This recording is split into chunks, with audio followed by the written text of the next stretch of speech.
Suami menolak menemaniku lahiran dengan alasan ada meeting dadakan di kantor.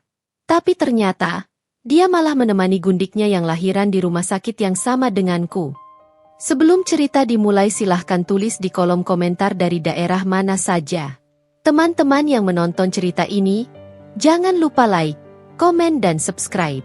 Agar channel ini bisa semakin berkembang dan mempersembahkan cerita yang lebih menarik lagi.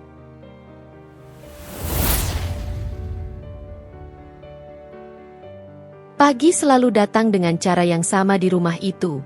Sunyi, rapi, dan teratur. Cahaya matahari menembus tirai tipis ruang makan, jatuh tepat di meja kayu panjang yang selalu bersih tanpa satu remah pun tertinggal. Segalanya tampak seperti potongan hidup yang diatur dengan disiplin. Bunga di sudut ruangan diganti setiap 3 hari, lantai dipel tanpa noda, dan aroma kopi hitam selalu muncul tepat pukul 6 pagi. Niken menyukai keteraturan. Sebagai dokter, ia terbiasa hidup dengan jadwal dan keputusan yang harus diambil tanpa ragu. Rumah itu adalah perpanjangan dari dirinya.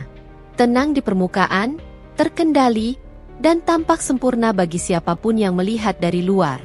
Ia berdiri di depan cermin kamar mandi, mengancingkan jas kerjanya perlahan. Perutnya yang membesar karena kehamilan 7 bulan tidak membuat gerakannya kiku. Ia sudah terbiasa. Tubuhnya mungkin sedang mengandung, tapi pikirannya tetap tajam, terlatih, dan waspada. Di balik pintu kamar, Andika sedang merapikan dasinya. "Jadwalmu hari ini padat?" tanya Niken tanpa menoleh, suaranya netral. "Seperti biasa," jawab Andika. "Ada meeting sama direksi. Mungkin pulang agak malam." Jawaban itu terdengar terlalu otomatis. Seperti kalimat yang sudah dihafal. Niken akhirnya menoleh. Andika tampak seperti yang selalu dilihat orang-orang. Tinggi, rapi, wajah tenang dengan sorot mata penuh percaya diri. Seorang manajer yang hampir sempurna. Suami idaman menurut standar sosial. Pria yang tahu bagaimana bersikap di depan umum. Tersenyum secukupnya, berbicara seperlunya, dan tidak pernah tampak kehilangan kendali. "Jangan terlalu memaksakan diri," kata Niken, datar. "Aku juga lembur hari ini." Andika mengangguk, tersenyum singkat. Ia mendekat, mencium kening Niken dengan gerakan cepat. Terlalu cepat untuk disebut hangat, terlalu singkat untuk disebut intim. Namun Niken tidak mempermasalahkannya. Setidaknya belum. Di rumah sakit tempatnya bekerja, Niken dikenal sebagai dokter yang tenang. Tidak mudah panik, tidak larut dalam emosi pasien, dan selalu mengambil keputusan berdasarkan data, bukan perasaan. Ia dihormati, bukan karena suaranya keras, tapi karena ketegasannya tidak pernah goyah. Tak banyak yang tahu bahwa di balik jas putih dan reputasi profesional itu, Niken adalah seorang istri yang sama rasionalnya dalam pernikahan. Ia percaya bahwa kepercayaan adalah fondasi. Tanpa itu, semua runtuh. Dan selama ini, ia merasa fondasi itu masih berdiri. Rekan-rekan kerjanya sering mengatakan ia beruntung. Suami mapan, karir stabil, kehamilan yang direncanakan, rumah tangga yang tampak tanpa celah. Bahkan ibu mertuanya pun jarang mencampuri urusan mereka. Sesuatu yang dianggap keajaiban oleh banyak perempuan. Niken hanya tersenyum setiap kali mendengarnya. Ia tidak pernah membantah, tidak juga membenarkan. Karena dalam pikirannya, hidup bukan tentang apa yang terlihat oleh orang lain, melainkan tentang apa yang bisa dipertanggungjawabkan pada diri sendiri. Hari itu berlalu seperti hari-hari sebelumnya. Pasien datang dan pergi. Diagnosis ditegakkan. Instruksi medis diberikan. Di sela-sela kesibukan, Niken sesekali menekan punggungnya, merasakan gerakan kecil dari dalam perutnya. Anaknya. Hidup kecil yang sedang tumbuh dengan tenang, seolah percaya sepenuhnya pada dunia yang menantinya. "Semoga kau lahir di dunia yang jujur," gumam Niken pelan, tanpa sadar. Sore menjelang malam ketika ia akhirnya pulang. Lampu rumah sudah menyala, tapi suasananya hening. Andika belum kembali. Niken tidak langsung bertanya. Ia meletakkan tas, mengganti pakaian, lalu duduk di sofa dengan segelas air hangat. Ponselnya bergetar, pesan singkat dari Andika. Lembur. Jangan tunggu. Tidak ada penjelasan tambahan. Tidak ada permintaan maaf. Tidak ada emotikon. Tidak ada nada personal. Niken membaca pesan itu sekali, lalu meletakkan ponselnya terbalik. Ia tidak merasa marah. Tidak juga kecewa. Hanya ada satu perasaan kecil yang sulit diberi nama, seperti jarum halus yang menyentuh kulit, nyaris tak terasa, tapi cukup untuk membuat seseorang sadar bahwa ada sesuatu yang tidak sepenuhnya beres. Ia bangkit, menuju dapur, dan mulai menyiapkan makan malam sederhana. 2 piring, 2 gelas. Kebiasaan yang belum ingin ia ubah. Di ruang makan, ia duduk sendiri, menatap kursi kosong di seberangnya. Kursi itu selalu ada, selalu menunggu, dan selalu tampak seperti simbol kehadiran yang seharusnya. Niken menghela napas pelan. Rumah ini memang terlihat sempurna. Terlalu sempurna, bahkan. Pagi itu Niken bangun dengan rasa nyeri samar di pinggang. Bukan sakit yang mengkhawatirkan, hanya pengingat bahwa tubuhnya sedang bekerja lebih keras dari biasanya. Ia duduk perlahan di tepi ranjang, menarik napas dalam-dalam, lalu menghembuskannya pelan. Di sisi ranjang, tempat Andika biasa tidur, masih rapi. Terlalu rapi untuk ukuran seseorang yang pulang larut malam. Ia melirik jam dinding. 5:30. Niken berdiri, berjalan ke dapur, dan menyalakan lampu. Rutinitas tetap berjalan, seperti selalu. Air dipanaskan, roti dikeluarkan, dan vitamin kehamilan diletakkan di samping cangkir. Semua dilakukan dengan gerakan yang nyaris otomatis. Ia terbiasa mengurus orang lain. Pasien, keluarga pasien, bahkan rekan kerja. Namun pagi itu, ada jeda kecil di antara rutinitas itu. Jeda yang membuatnya berhenti sejenak sambil memegang perutnya. Tenang, bisiknya, entah kepada siapa. Ibu di sini. Sebagai dokter, Niken memahami tubuh manusia dengan cara yang tidak emosional. Ia tahu bagaimana hormon bekerja, bagaimana stres bisa memengaruhi kehamilan, dan bagaimana sugesti seringkali memperbesar kecemasan. Ia tidak ingin menjadi perempuan yang mengada-ada, apalagi curiga tanpa dasar. Namun sebagai istri, ia juga manusia. Di rumah sakit, hari itu terasa panjang. Seorang pasien anak membuatnya harus berkali-kali menenangkan orang tua yang panik. Di ruang lain, seorang ibu hamil menangis karena takut menghadapi persalinan pertamanya. Niken mendengarkan, menguatkan, dan menjelaskan dengan bahasa sederhana. Ia tersenyum, mengangguk, dan meyakinkan. Semua dengan ketenangan yang menjadi ciri khasnya. Ironisnya, di tengah menenangkan orang lain, ia menyadari bahwa ada bagian dari dirinya sendiri yang sedang ia abaikan. Saat istirahat siang, ponselnya bergetar. Nama Andika muncul di layar. "Kamu sudah makan?" tanya Andika singkat saat telepon diangkat. "Sudah," jawab Niken. "Kamu?" "Belum. Banyak kerjaan." Nada suara itu terdengar datar, profesional, seperti berbicara dengan rekan kerja, bukan istri yang sedang mengandung anaknya. "Kamu pulang jam berapa malam ini?" tanya Niken. "Aku usahakan gak terlalu malam." Jawaban yang sama seperti kemarin. Dan hari-hari sebelumnya. Niken tidak mengejar dengan pertanyaan lanjutan. Ia menutup telepon setelah mengucapkan hati-hati di jalan, lalu meletakkan ponsel di atas meja. Di seberang ruangan, seorang perawat melirik ke arahnya. "Dokter capek?" tanyanya ringan. Niken tersenyum. "Biasa." Ia tidak berbohong, tapi juga tidak sepenuhnya jujur. Sore itu, sebelum pulang, Niken menyempatkan diri memeriksa hasil USG terakhir yang tersimpan di ponselnya. Gambar hitam putih itu menampilkan sosok kecil yang belum sepenuhnya terbentuk sempurna, tapi sudah cukup untuk membuatnya terdiam lama. Anaknya sehat, Itu yang terpenting.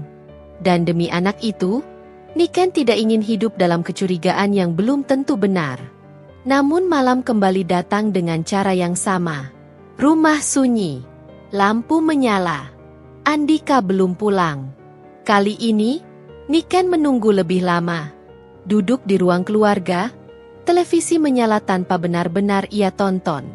Pukul 10 malam, ponselnya kembali bergetar. Masih di kantor. Jangan tunggu. Niken membaca pesan itu dengan alis sedikit berkerut. Tidak ada panggilan. Tidak ada usaha untuk menjelaskan. Ia mengetik balasan singkat. Baik. Hanya satu kata. Tapi cukup untuk menutup percakapan. Ia mematikan televisi, lalu berjalan ke kamar. Saat berganti pakaian, ia berdiri lama di depan cermin. Wajahnya tampak sedikit lebih pucat dari biasanya. Lingkar hitam tipis muncul di bawah mata. Kehamilan membuatnya lebih sensitif, lebih mudah lelah. Dokter atau bukan, aku tetap perempuan, gumamnya lirih. Dan perempuan, sekuat apapun, tetap butuh kehadiran. Bukan janji, bukan alasan kerja, tapi kejujuran.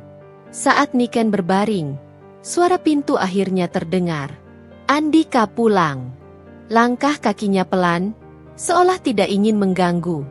Ia masuk kamar, mengganti pakaian tanpa banyak suara. "Kamu belum tidur?" tanya Andika. "Belum," jawab Niken singkat. Andika berhenti sejenak, lalu duduk di sisi ranjang. "Maaf, akhir-akhir ini aku sibuk." Niken menoleh, menatap wajah suaminya yang tampak lelah, tapi juga tertutup. Ia ingin bertanya banyak hal. Tentang jarak yang terasa makin nyata. Tentang pulang yang semakin larut. Tentang alasan yang terasa terlalu rapi. Namun ia memilih satu pertanyaan sederhana.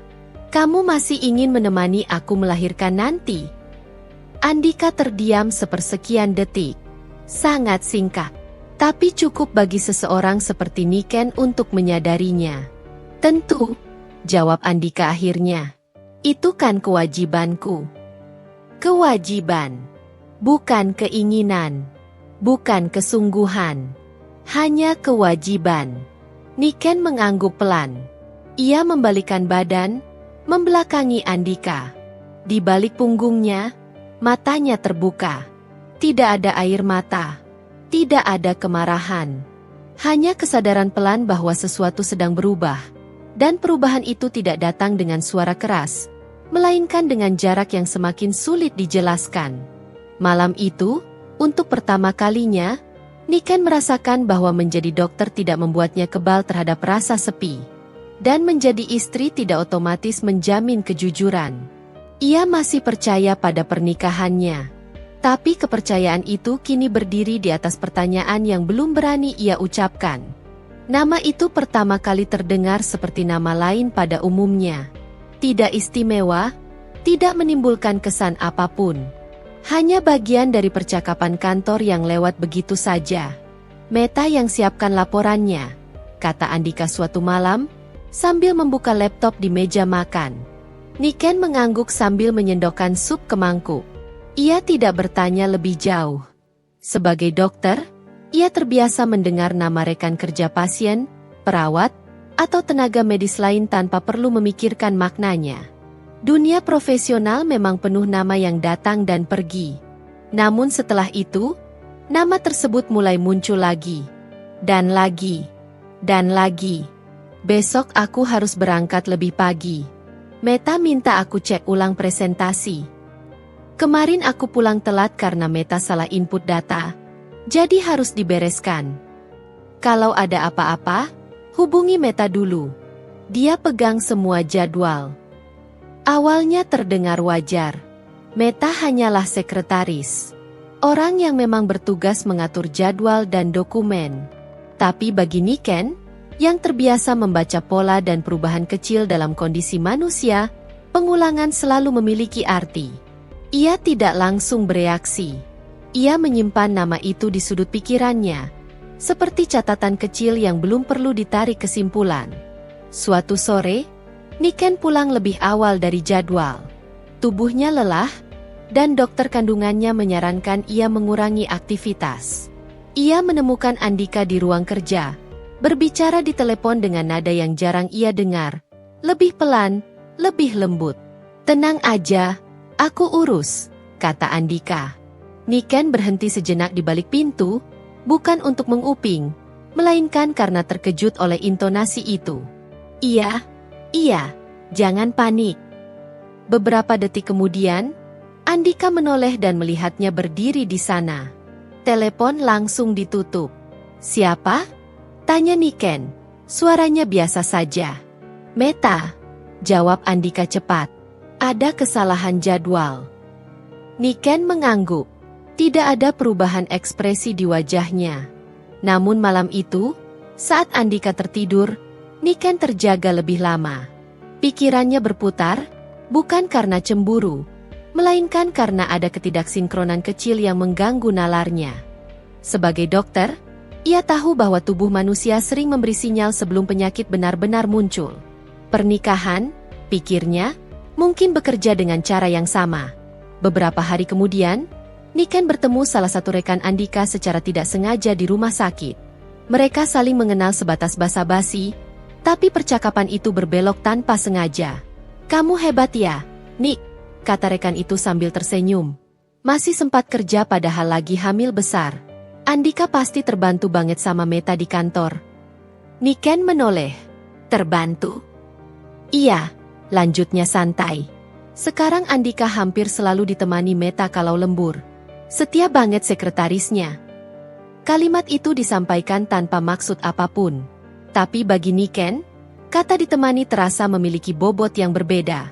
Ia tersenyum sopan, lalu pamit. Di perjalanan pulang, ia tidak memutar musik seperti biasa. Jalanan terasa lebih sunyi.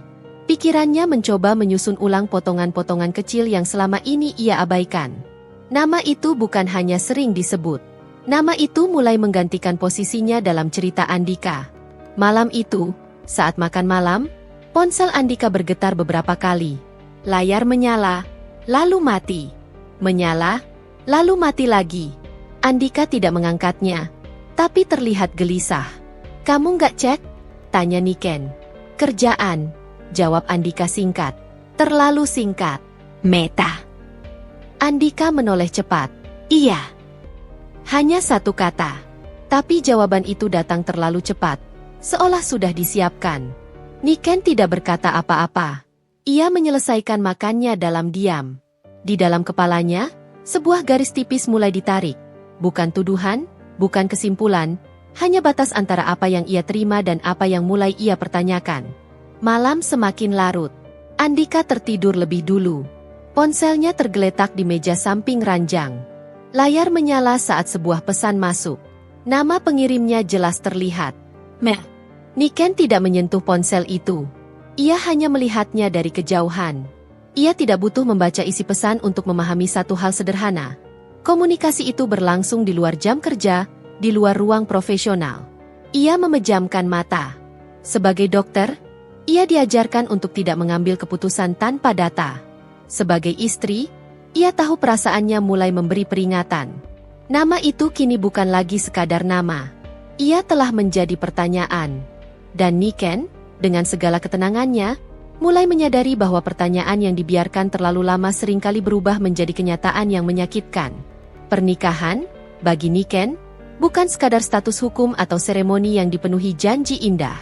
Ia selalu memandangnya sebagai kontrak tak tertulis, kesepakatan diam antara dua orang dewasa untuk saling hadir, jujur, dan bertanggung jawab, bahkan saat perasaan tidak lagi mudah. Kontrak itu tidak pernah tertuang di atas kertas. Tidak ada pasal, tidak ada sanksi tertulis. Namun ia percaya, selama ini kontrak itu dipegangnya dengan serius. Pagi itu, Niken duduk di ruang tamu sambil membaca catatan kehamilannya. Jadwal kontrol semakin padat. Dokter kandungannya sudah memberi beberapa peringatan. Ia harus siap kapan saja. Persalinan bisa datang lebih cepat dari perkiraan. Andika keluar dari kamar mandi, rapi seperti biasa. Ia meraih tas kerjanya, lalu berhenti saat melihat Niken menatap catatan di pangkuannya. "Kapan perkiraan lahirnya?" tanya Andika. seolah baru mengingat sesuatu yang penting. 2 minggu lagi. Bisa lebih cepat, jawab Niken. Andika mengangguk. Berarti aku harus atur jadwal. Kalimat itu terdengar seperti formalitas. Tapi Niken menangkapnya sebagai celah untuk bicara lebih jauh. Aku ingin kamu ada di sana, katanya. Tidak berputar, tidak bertele-tele. Andika menatapnya. Ada jeda tipis sebelum ia menjawab. Aku tahu. Aku akan usahakan. Mengusahakan bukan memastikan. Sebagai dokter, Niken terbiasa membedakan kata-kata. Pilihan diksi seringkali mencerminkan niat. Dan niat Andika pagi itu terasa setengah.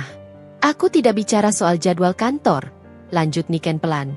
Aku bicara soal tanggung jawab. Andika tersenyum tipis. Senyum yang biasa ia gunakan saat ingin menutup pembicaraan. Kamu terlalu khawatir. Semua akan baik-baik saja. Kalimat itu terdengar menenangkan, tapi juga mengakhiri diskusi. Niken tidak melanjutkan. Ia tahu, memaksa percakapan yang belum siap didengar hanya akan menghasilkan pembelaan. Dan ia tidak ingin pembelaan. Ia ingin kejujuran.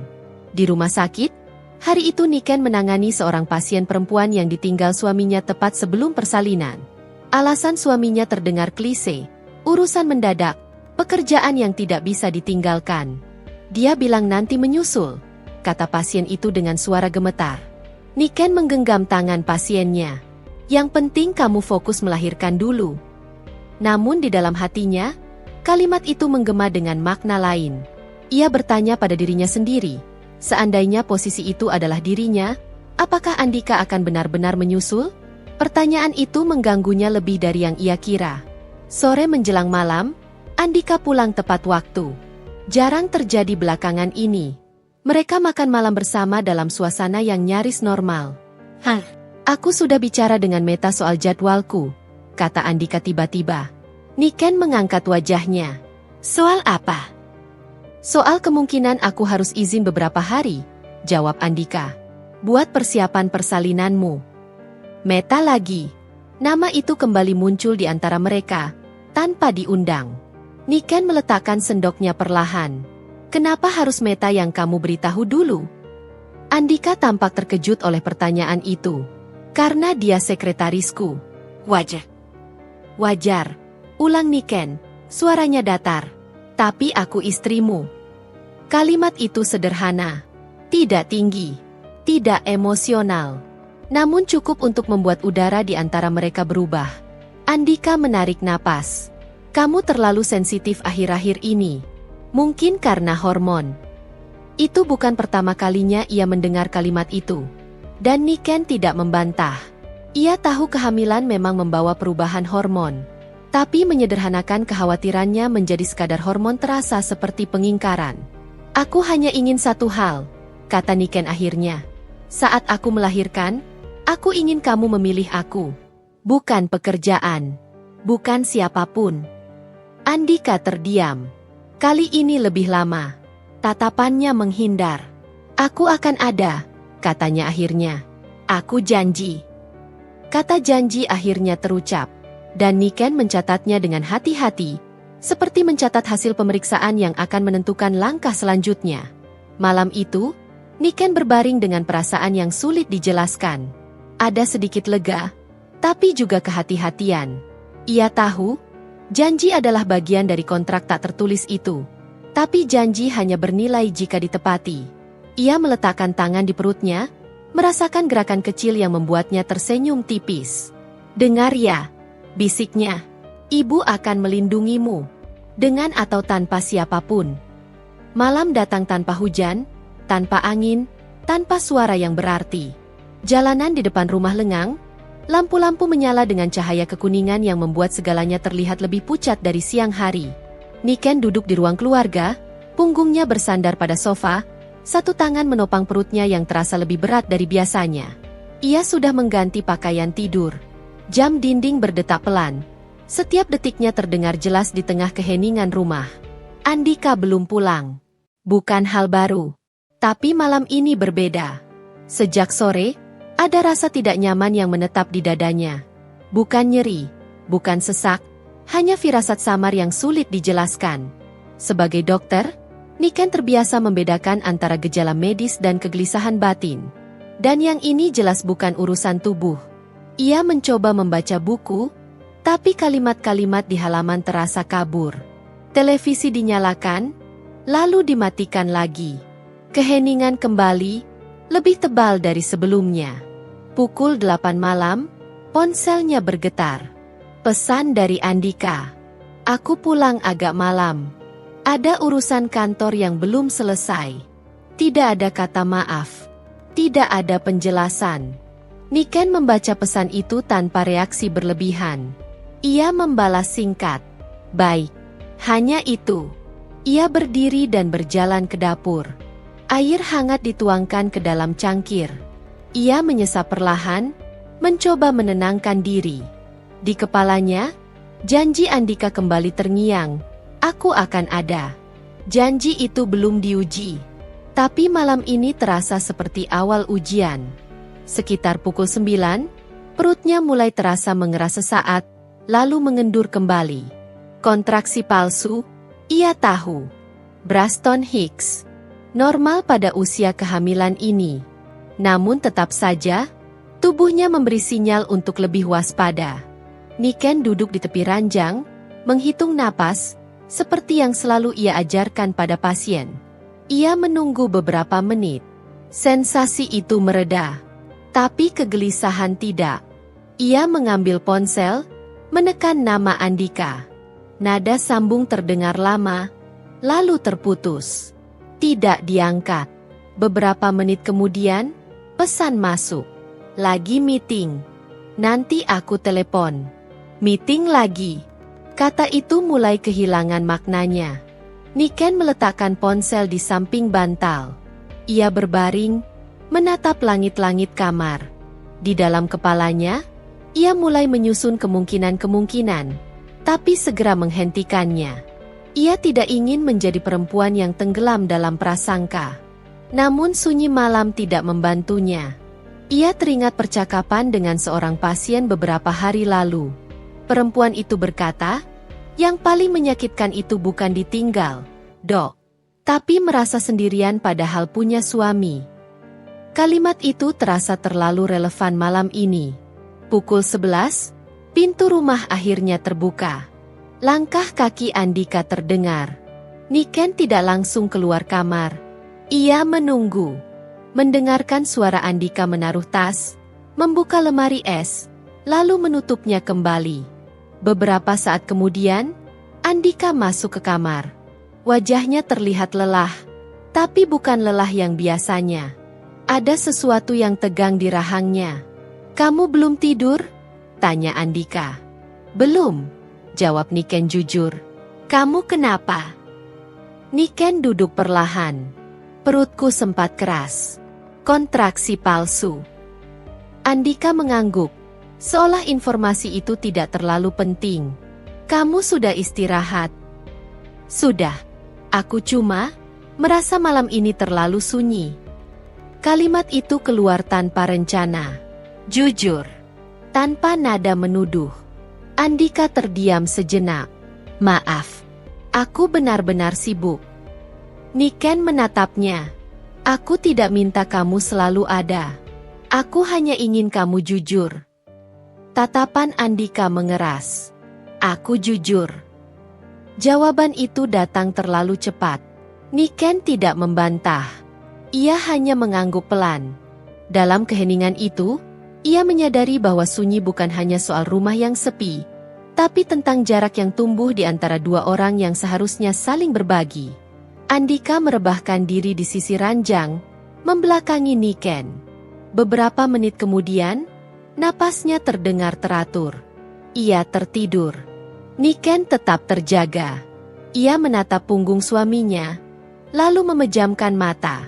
Tangan kirinya kembali bertumpu di perut. Gerakan kecil terasa di sana, seolah mengingatkannya bahwa ada kehidupan yang sepenuhnya bergantung padanya. Kalau nanti ibu harus sendirian, bisiknya lirih, ibu akan tetap kuat. Pagi itu datang terlalu cepat. Niken terbangun sebelum alarm berbunyi, dengan perasaan berat yang menekan dadanya. Udara kamar terasa pengap, Meski pendingin ruangan menyala seperti biasa, ia duduk perlahan, menarik napas dalam, lalu menghembuskannya pelan. Ada sensasi tidak nyaman di perut bawahnya. Bukan sakit tajam, tapi tekanan yang konsisten. Ia melihat ke arah Andika. Suaminya masih tertidur. Wajahnya menghadap langit-langit, ekspresinya datar. Tidak ada jejak malam sunyi yang sempat membuat Niken terjaga berjam-jam. Niken berdiri dan berjalan ke kamar mandi. Saat air menyentuh wajahnya, kontraksi itu datang lagi. Kali ini lebih jelas, lebih teratur. Ia menghitung dalam hati. 1, 2, 3. 15 detik. Belum cukup kuat untuk disebut kontraksi aktif, tapi cukup untuk membuatnya waspada. Saat kembali ke kamar, Andika sudah bangun dan sedang mengenakan kemeja. "Kita mungkin harus ke rumah sakit hari ini," kata Niken tanpa basa-basi. Andika berhenti mengancingkan mansetnya. "Hari ini?" "Iya, aku mulai kontraksi." Andika menoleh ke jam tangannya. Ada kilatan ragu di wajahnya. Sangat singkat, tapi nyata. "Aku ada meeting penting pagi ini," katanya. Dadakan. Kata itu jatuh begitu saja. Meeting dadakan. Niken menatapnya. Tanpa emosi meledak. Ia hanya ingin memastikan bahwa ia tidak salah dengar. "Kapan?" tanyanya. "Jam 9, jawab Andika. "Direksi turun langsung." Niken melihat jam dinding. Pukul 6.30. "Kontraksiku sudah mulai sekarang," katanya pelan. "Dan bisa berkembang kapan saja." Andika menghela napas, seolah sedang menimbang dua hal yang sama pentingnya. "Kamu kan dokter. Kamu tahu ini masih bisa ditahan sebentar." Kalimat itu menusuk bukan karena isinya, tapi karena caranya diucapkan. Rasional, dingin, dan terlalu percaya diri. Niken mengangguk pelan. "Aku tahu. Tapi aku juga tahu ini bukan sesuatu yang bisa dijadwalkan. Andaikan aku bisa, aku pasti temani," kata Andika cepat. "Tapi meeting ini nggak bisa ditinggal." Niken merasakan sesuatu runtuh di dalam dirinya. Bukan kepercayaan sepenuhnya, itu sudah retak sejak lama. Yang runtuh adalah harapan kecil bahwa Andika akan memilih tanpa perlu diminta. "Kamu janji," kata Niken. "Hanya itu." Andika terdiam sesaat, lalu mengalihkan pandangan. "Aku akan menyusul secepatnya." Janji lagi. Versi lain. Niken tidak berdebat. Ia mengambil tas persiapan persalinan yang sudah lama ia siapkan, memeriksa isinya sekali lagi. Gerakannya tenang, terkendali, seperti sedang bersiap menghadapi prosedur medis, bukan momen hidup yang seharusnya ditemani suami. "Kalau kontraksinya makin kuat, hubungi aku," kata Andika sambil meraih kunci mobil. Niken menatapnya. "Aku tidak butuh nomor darurat. Aku butuh kehadiran." Andika terdiam, tapi tetap melangkah keluar. Pintu tertutup. Bunyi klik kunci terdengar terlalu keras di telinga Niken. Ia berdiri di ruang tamu, sendirian, dengan kontraksi yang datang semakin teratur. Tidak ada teriakan. Tidak ada tangis. Hanya keheningan yang memeluknya lebih erat dari sebelumnya.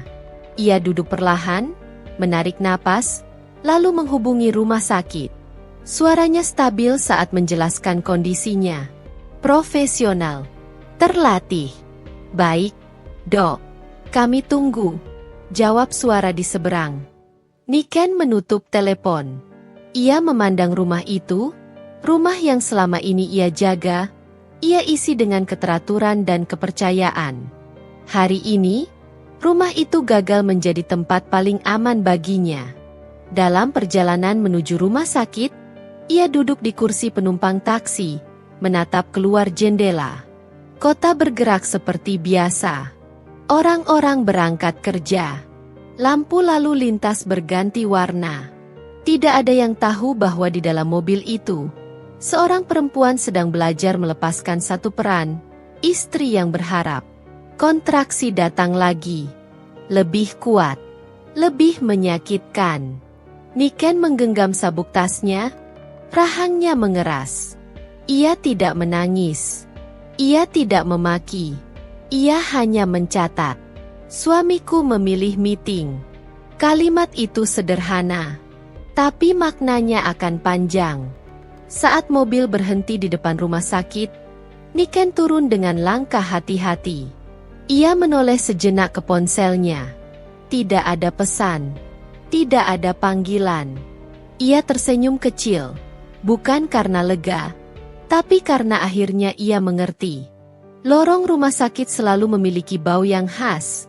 Campuran antiseptik, obat-obatan, dan sesuatu yang tidak bisa dijelaskan dengan kata-kata. Bagi banyak orang, bau itu menenangkan. Bagi Niken, bau itu adalah keseharian.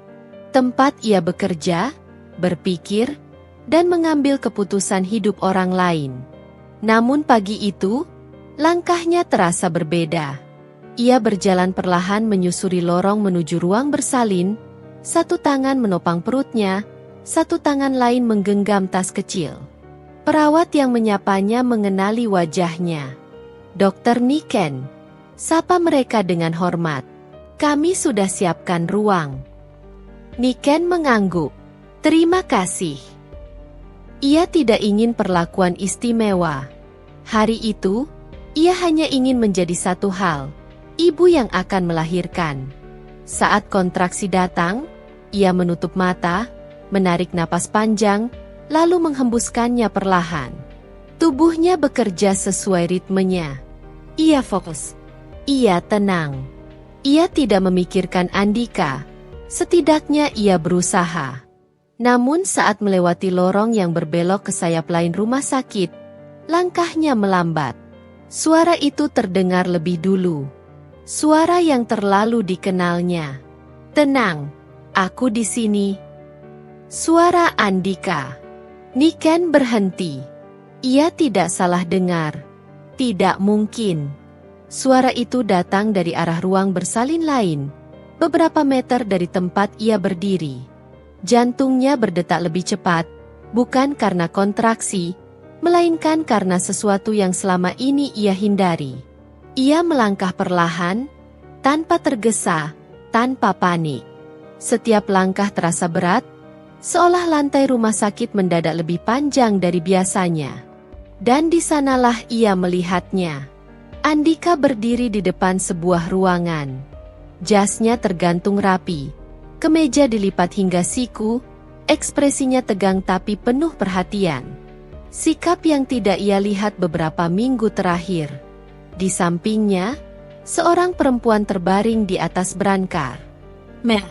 Wajah Meta pucat, rambutnya basah oleh keringat, satu tangannya menggenggam erat lengan Andika. Perutnya yang membesar tak meninggalkan keraguan apapun. Hamil tua. Dan akan melahirkan. Waktu seakan berhenti. Suara-suara di sekitar mendadak menjauh. Niken berdiri terpaku, menatap pemandangan itu tanpa berkedip. Tidak ada jeritan dalam kepalanya. Tidak ada tangis. Yang ada hanyalah satu kesimpulan yang terbentuk dengan kejelasan menakutkan. Meeting dadakan itu bohong. Andika menoleh. Tatapan mereka bertemu. Untuk sepersekian detik, wajah Andika kehilangan warna. Matanya membesar, rahangnya mengeras. Ia tampak seperti seseorang yang tertangkap basah, bukan oleh amarah, melainkan oleh kenyataan yang tidak bisa lagi disangkal. Niken. Suaranya tercekat. Meta ikut menoleh. Pandangannya menyapu Niken dari ujung rambut hingga kaki, lalu berhenti di perut Niken yang juga membesar. Mata Meta menyipit, bibirnya mengeras. Tidak ada rasa bersalah di sana. Yang ada hanyalah kewaspadaan. Niken tidak berkata apa-apa. Ia berdiri tegak, meski kontraksi kembali datang dan membuat perutnya mengeras. Ia menahan napas, bukan karena sakit, tapi karena ia menolak terlihat rapuh. Ini tidak seperti yang kamu pikirkan. kata Andika tergesa. Kalimat klise. Terlalu klise. Niken tersenyum tipis. Sangat tipis. Aku belum berpikir apa-apa. Jawabnya tenang. Aku hanya melihat. Dan apa yang ia lihat sudah lebih dari cukup. Seorang suami yang menolak menemani istrinya melahirkan. Seorang sekretaris yang bukan hanya sekadar sekretaris. Dan dua persalinan yang terjadi di rumah sakit yang sama. Seorang perawat keluar dari ruangan Meta. Pendamping pasien? Andika refleks mengangguk. Saya. Kata itu menggema di telinga Niken. Bukan kami. Bukan istri saya juga di sini. Dokter Niken? Panggil perawat lain dari arah belakang. Kontraksinya sudah makin kuat. Kita masuk sekarang. Niken menoleh. Ia mengangguk. Sebelum melangkah pergi, ia kembali menatap Andika. Tatapan itu tidak marah. Tidak sedih. Hanya dingin dan penuh perhitungan. Tatapan seseorang yang baru saja kehilangan ilusi terakhirnya. Lanjutkan, kata Niken singkat. Aku tidak akan mengganggu.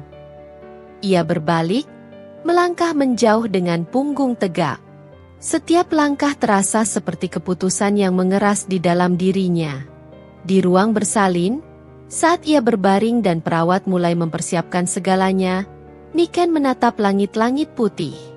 Di kepalanya, potongan-potongan kecil selama ini tersusun rapi. Nama yang terlalu sering disebut. Pulang malam tanpa penjelasan. Janji yang diucapkan tanpa keyakinan. Dan akhirnya, rumah sakit yang sama. Air mata tidak jatuh. Bukan karena ia tidak terluka, tapi karena lukanya terlalu jelas untuk ditangisi. Di ruangan lain, Andika menggenggam tangan Meta. Di ruangan ini, Niken menggenggam dirinya sendiri. Ruang bersalin selalu menjadi tempat antara hidup dan ketakutan. Di sana, rasa sakit tidak pernah bisa sepenuhnya dijelaskan, dan keberanian seringkali lahir bersamaan dengan air mata. Namun pagi itu, bagi Niken, ruang bersalin menjadi tempat di mana dua hal terjadi sekaligus. Kelahiran seorang anak, dan matinya sebuah kepercayaan. Ia berbaring dengan tubuh setengah tegang, keringat mulai membasahi pelipis. Monitor detak jantung berbunyi stabil, mengikuti irama kontraksi yang semakin teratur. Seorang bidan berdiri di sampingnya, memberi instruksi dengan suara tenang. Tarik napas panjang, Dok. Lepaskan perlahan. Niken mengikuti. Ia tidak berteriak. Ia tidak menangis. Ia menahan rasa sakit dengan disiplin yang sama seperti saat ia menahan emosi. Setiap kontraksi datang, ia menerimanya seperti gelombang yang harus dilewati, bukan dilawan. Di sela-sela rasa sakit itu, pikirannya melayang ke lorong tadi.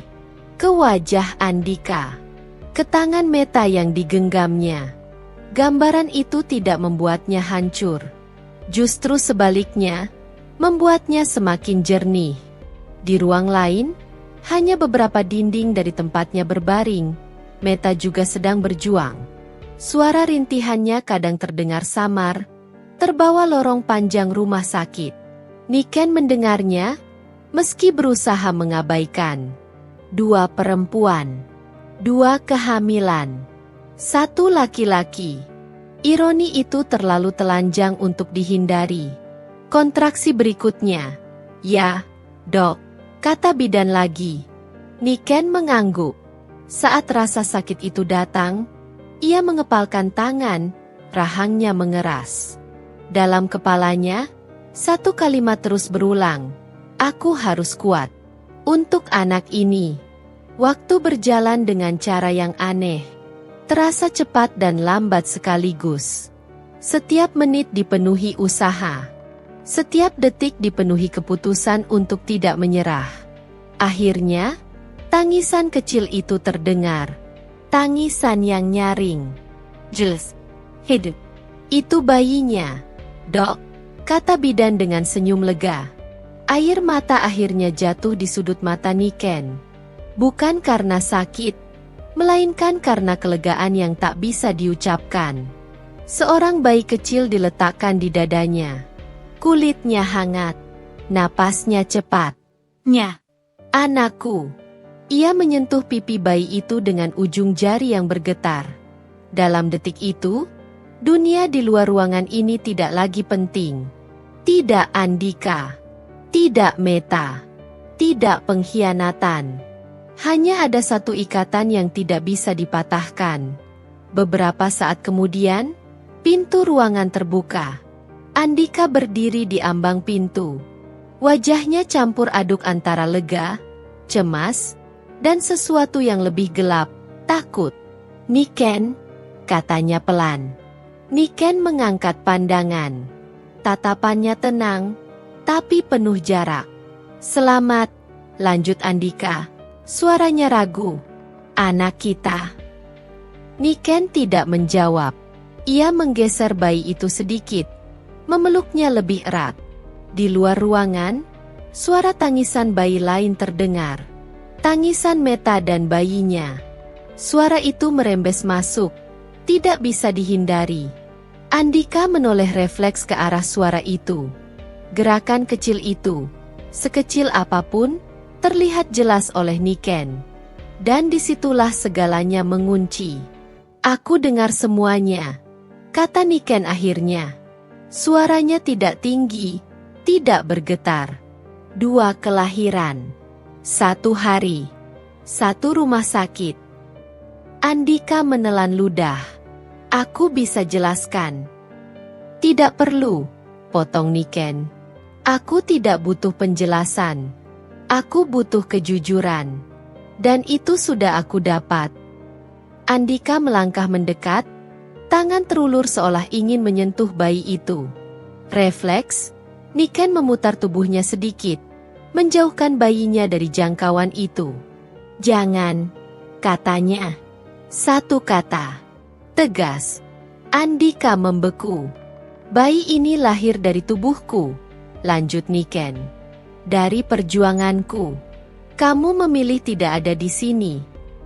Aku ada sekarang, bantah Andika pelan. Kamu terlambat, jawab Niken.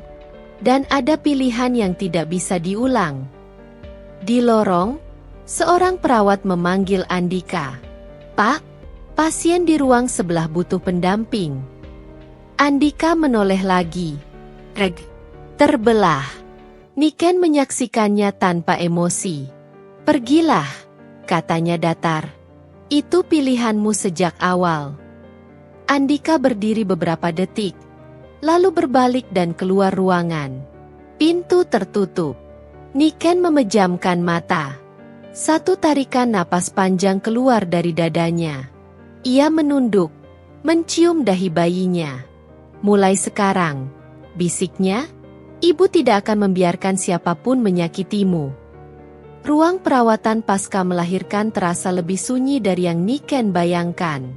Cahaya lampu temaram jatuh lembut di dinding putih, sementara suara langkah perawat sesekali terdengar dari lorong. Bayinya tidur di boks kecil di samping ranjang. Wajahnya merah muda, napasnya teratur, tenang. Seolah dunia yang baru ia masuki adalah tempat yang aman. Niken menatapnya lama. Untuk pertama kalinya sejak kontraksi itu dimulai, hatinya benar-benar tenang. Pintu ruangan diketuk pelan. Masuk, kata Niken tanpa menoleh. Andika berdiri di ambang pintu. Kali ini ia sendirian. Wajahnya tampak kusut, dasinya sudah dilepas. Rambutnya tidak serapi pagi tadi. Ia melangkah masuk dengan hati-hati, seolah takut membuat kesalahan yang lebih besar dari yang sudah ia lakukan. Niken, katanya pelan, kita harus bicara. Niken mengangguk kecil. Bicara. Andika mendekat ke boks bayi. Tangannya terulur, jari-jarinya gemetar halus. Refleks, Niken bangkit setengah duduk. Jangan sentuh, katanya. Nada suaranya tidak tinggi, tidak marah, tapi jelas. Andika berhenti. Aku ayahnya. Niken menatapnya. Tatapan itu tajam, tapi tidak emosional. Seperti dokter yang sedang menyampaikan diagnosis akhir. Kamu suami yang memilih tidak ada, jawab Niken. Dan ayah bukan hanya soal darah. Andika membuka mulut, lalu menutupnya kembali. Ia menarik kursi dan duduk, menundukkan kepala. Aku salah, katanya akhirnya. Aku mengaku. Tapi tolong, jangan libatkan anak ini. Niken tersenyum tipis. Senyum yang tidak membawa kehangatan apapun. Justru karena anak ini, katanya pelan, aku tidak akan berkompromi. Ia meraih bayi itu, menggendongnya dengan hati-hati. Gerakannya lembut, penuh keyakinan. Bayi itu meringkuk tenang di dadanya. Kamu bilang aku sensitif, lanjut Niken. Kamu bilang aku hanya terlalu khawatir. Tapi kamu tidak pernah bilang bahwa kamu punya kehidupan lain. Anak lain. Andika mengusap wajahnya. Aku panik. Aku tidak tahu bagaimana menjelaskannya. Kamu tahu, potong Niken. Kamu hanya memilih untuk tidak jujur. Keheningan menggantung di antara mereka. Di luar ruangan, suara langkah kaki terdengar. Seorang perawat berhenti sejenak, memastikan keadaan aman, lalu berlalu. Dunia terus berjalan, meski rumah tangga mereka runtuh. Apa yang kamu mau sekarang? Tanya Andika lirih. Niken menatap bayinya, lalu kembali menatap Andika. Aku mau kamu mengerti satu hal. Ia berdiri perlahan, menahan rasa perih di tubuhnya, namun tidak menunjukkan kelemahan. Anak ini lahir tanpa kehadiranmu, katanya. Dan ia tidak akan tumbuh dalam kebohongan. Kamu mau bercerai? Suara Andika bergetar. Niken menggeleng. Itu bukan pertanyaan untuk hari ini. Ia melangkah mendekat, berdiri tepat di depan Andika. Tidak ada jarak emosional lagi. Yang ada hanya kebenaran. Tapi mulai detik ini, lanjut Niken, kamu tidak punya hak menyentuh anakku sampai aku memutuskan sebaliknya. Andika mendongak. Itu kejam. Niken menggeleng pelan. Tidak, itu batas. Air mata akhirnya muncul di mata Andika. Aku akan bertanggung jawab. Bertanggung jawab bukan hanya soal uang, kata Niken. Dan bukan kamu yang menentukan waktunya. Ia berjalan kembali ke ranjang, meletakkan bayi itu dengan hati-hati. Lalu menatap Andika sekali lagi. Pulanglah, katanya. Ke rumah? Tanya Andika. Kemanapun, jawab Niken datar. Rumah itu tidak aman untukku dan anakku. Andika terdiam lama. Lalu berdiri, berjalan menuju pintu dengan langkah berat. Di ambang pintu, ia menoleh. Niken, aku masih mencintaimu. Niken tidak menjawab. Pintu tertutup. Niken duduk kembali, memeluk bayinya. Untuk pertama kalinya, ia tidak merasa kehilangan. Ia merasa memilih. Anak ini bukan milikmu, bisiknya pelan, bukan dengan kebencian, tapi dengan tekad. Ia milik kebenaran. Di lorong rumah sakit, Andika berdiri sendirian. Untuk pertama kalinya, ia benar-benar memahami arti kehilangan. Pagi itu, rumah terasa berbeda. Bukan karena sunyi, rumah ini sudah lama mengenal sunyi, melainkan karena ketenangan yang akhirnya utuh. Cahaya matahari masuk melalui jendela ruang tamu, jatuh ke lantai yang bersih, ke sofa yang tertata rapi, ke rumah yang untuk pertama kalinya terasa sepenuhnya milik Niken. Ia berdiri di tengah ruang tamu sambil menggendong bayinya. Napas kecil itu teratur, hangat di dadanya. Tidak ada ketakutan, tidak ada kebingungan, hanya kepastian yang tenang. Pintu depan terbuka. Andika masuk dengan langkah ragu. Wajahnya tampak lebih tua dari beberapa hari lalu. Mata yang dulu selalu percaya diri kini penuh kehati-hatian. Ia berdiri di ambang pintu, seolah tidak yakin apakah ia masih memiliki hak untuk melangkah masuk. "Niken," katanya pelan. Niken tidak langsung menoleh. Ia menepuk punggung bayinya lembut, memastikan anak itu tetap tidur. "Aku datang untuk bicara," lanjut Andika. "Kita bisa cari jalan tengah." Akhirnya Niken menoleh. Tatapannya tidak tajam, tidak dingin, justru terlalu tenang untuk dibantah. "Tidak ada jalan tengah untuk kebohongan," jawabnya. Andika melangkah masuk, menutup pintu perlahan di belakangnya. Gerakan itu membuat Niken menghela napas kecil, bukan karena emosi, melainkan karena keputusan yang sudah lama matang kini tiba waktunya diucapkan. "Aku sudah mengurus semuanya," kata Andika cepat, seolah takut kehabisan waktu. "Meta dan bayinya akan aku tanggung jawab. Tapi itu tidak mengubah fakta bahwa kamu istriku." Niken tersenyum tipis. "Kamu benar," katanya. "Itu fakta hukum. Tapi pernikahan bukan hanya soal status." Ia melangkah ke meja makan, meletakkan bayi di boks kecil yang sudah disiapkan. Gerakannya mantap, tidak tergesa. Seolah setiap langkah sudah ia pikirkan berulang kali. "Kamu memilih tidak hadir saat aku melahirkan," lanjutnya. "Kamu memilih menemani perempuan lain. Dan kamu memilih berbohong sampai kebohongan itu berdiri di lorong yang sama denganku." Andika mengusap wajahnya. "Aku menyesal." "Aku tahu," jawab Niken. "Penyesalan selalu datang setelah semua pilihan diambil." Ia membuka map coklat yang tergeletak di atas meja. Beberapa lembar kertas tertata rapi di dalamnya. "Apa itu?" tanya Andika. "Keputusan," jawab Niken singkat. Ia mendorong map itu ke arah Andika. "Surat kuasa, dokumen kepemilikan rumah atas nama Niken, dan surat pemisahan sementara. Semua legal. Semua sah. Aku tidak mengusirmu sebagai hukuman," kata Niken. "Aku mengusirmu sebagai batas." Andika membaca satu persatu, wajahnya semakin pucat. "Ini rumah kita." "Ini rumahku," koreksi Niken. "Dibeli dari hasil kerjaku, atas namaku. Dan mulai hari ini, aku tidak mengizinkanmu tinggal di sini." Andika menegakkan tubuh.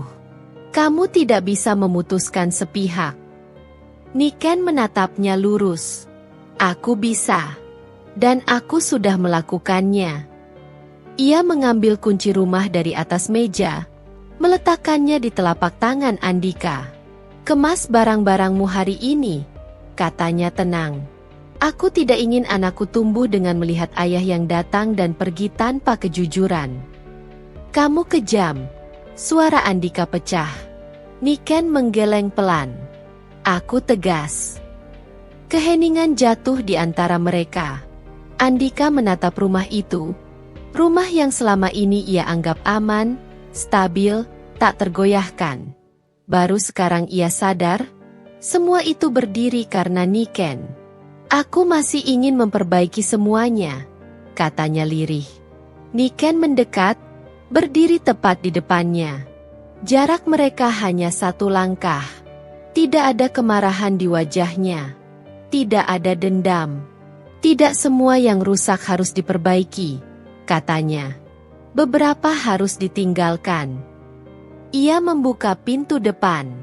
Angin pagi masuk, membawa udara segar. Seperti penanda awal yang baru. "Pergilah," kata Niken. "Sebelum aku harus mengajar anakku arti toleransi pada kebohongan." Andika berdiri lama, lalu melangkah keluar.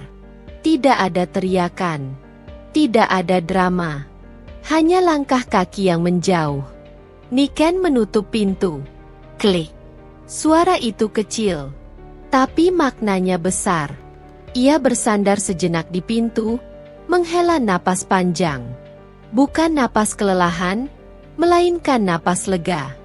Lalu ia berjalan kembali ke ruang tamu, menggendong bayinya lagi. "Sudah selesai," bisiknya lembut. Di luar rumah, Meta menunggu di dalam mobil. Andika berjalan mendekat, wajahnya kosong. Untuk pertama kalinya, Meta menyadari bahwa pria yang ia perjuangkan tidak membawa kemenangan, hanya sisa-sisa kehancuran. Dan di dalam rumah, Niken berdiri di depan jendela, memandang pagi dengan anak di pelukannya. Tidak ada senyum lebar, tidak ada air mata bahagia, hanya ketenangan yang kokoh. Ia bukan menang karena Andika kalah. Ia menang karena memilih dirinya sendiri.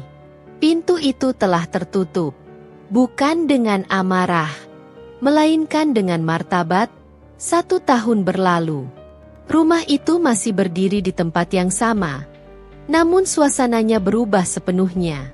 Tidak ada suara langkah tergesa, tidak ada ketegangan yang menggantung di udara. Yang ada hanya ritme pelan kehidupan, napas bayi di pagi hari, denting sendok di dapur, dan ketenangan yang dulu terasa mustahil. Niken berdiri di teras, menggendong anaknya yang kini sudah mulai belajar berjalan. Mata kecil itu berbinar, penuh rasa ingin tahu. Tangan mungilnya mencengkeram jari Niken, seolah takut dunia akan merebut ibunya. "Pelan-pelan," bisik Niken sambil tersenyum kecil. Ia kembali bekerja di rumah sakit, kini dengan jadwal yang lebih teratur. Tidak lagi memaksakan diri membuktikan apapun. Ia bekerja bukan untuk melarikan diri, melainkan untuk hidup. Beberapa kali Andika mencoba menghubunginya. Tidak dengan kemarahan, tidak dengan tuntutan. Hanya pesan-pesan pendek yang penuh penyesalan. Niken membaca semuanya, lalu menyimpannya tanpa balasan. Ia tidak membenci. Ia hanya tidak membuka pintu yang sama 2 kali. Meta menghilang dari lingkaran mereka. Cerita tentangnya sampai ke telinga Niken tanpa ia minta. Tentang hubungan yang tidak bertahan, tentang lelaki yang tak lagi tampak sempurna saat topengnya runtuh. Niken tidak merasa puas mendengarnya. Ia hanya paham satu hal. Kebohongan selalu menemukan ujungnya sendiri. Suatu sore, Niken duduk di ruang tamu, menatap pintu depan yang dulu menjadi saksi keputusan terberat dalam hidupnya. Pintu yang pernah ia tutup dengan tangan gemetar, namun hati teguh. Kini, pintu itu hanyalah pintu. Bukan simbol ketakutan. Bukan pengingat luka. Melainkan batas yang sehat. Anaknya tertawa kecil, berlari ke arahnya dengan langkah goyah. Niken menunduk, memeluk tubuh kecil itu erat. "Ayahmu pernah ada," katanya pelan, "bukan sebagai kebencian, melainkan sebagai kejujuran. Tapi aku memilih memastikan kamu tumbuh dengan cinta, bukan dusta." Di luar, matahari mulai tenggelam, mewarnai langit dengan jingga lembut. Hari berakhir tanpa tragedi, tanpa ketakutan, tanpa penyesalan. Niken tidak mendapatkan hidup yang sempurna. Ia mendapatkan hidup yang jujur. Dan bagi seorang perempuan yang pernah dikhianati di hari kelahiran anaknya, itu adalah kemenangan paling utuh. Selesai.